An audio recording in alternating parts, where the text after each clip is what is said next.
Dolphins owner Stephen Ross has been vocal in his support of player protests. Getty Images Miami Gardens. Dolphins owner Stephen Ross has been one of the most outspokenly NFL executives in support of players protesting during the national anthem. Now he believes it's time for them to make a statement by standing. That's in large part because Donald Trump has turned the issue into a debate on patriotism, and Ross would like to see the Dolphins show their allegiance to the country by not kneeling during the anthem. Related amazing photos from the Dolphins' home opener against the Titans. It's a different dialogue today, Ross said this morning at his weekly Rise tailgate. Whenever you're dealing with the flag, you're dealing with something different. Trump has changed that whole paradigm of what protest is. I think it's incumbent upon the players today, because of how the public is looking at it, is to stand and salute the flag. He added later that he believes the Dolphins voted to stand together during the anthem before today's home game against the Titans. 6 players kneeled before the Jets game 2 weeks ago in the wake of Trump's scathing criticism of players who protest. The rest of the team, including Ross, stood with arms locked. Last week in London, Kenny Stills, Michael Thomas and Julius Thomas kneeled during the anthem. Stills and Michael Thomas did so all last season. Julius Thomas said previously he was committed to doing it the entire season.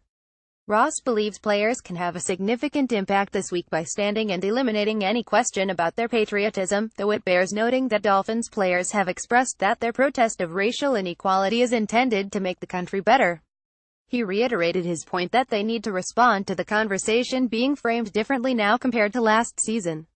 I saw what was needed in this country and the fact that people are kind of looking at sports to lead the way, Ross said.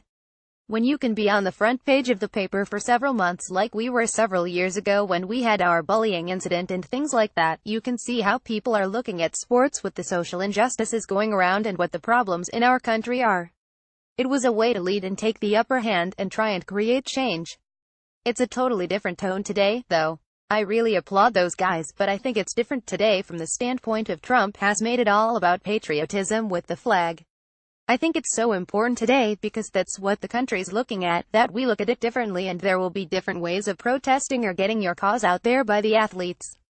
While advocating for players to stand this week, Ross praised them repeatedly for making their point. It all started a conversation, which we started a couple years ago, and I've been supportive of them, he said. I believe in these social causes, and it's really what football stands for today and the paradigm of how people are looking to sports to create change. Sports is really the great equalizer amongst everybody. It's a common denominator. So I think what was done was great. What they did started last year, but it's taken a different tone this year. Adam Gase's wake-up call to Jay Cutler. You're not 25 anymore. A complicated cornerback situation with Byron Maxwell, Cordrea Tankersley and Xavier Howard. The moving story behind Isaac Asiata wearing pink hair Sunday. Check out the Palm Beach Post's Miami Dolphins page on Facebook.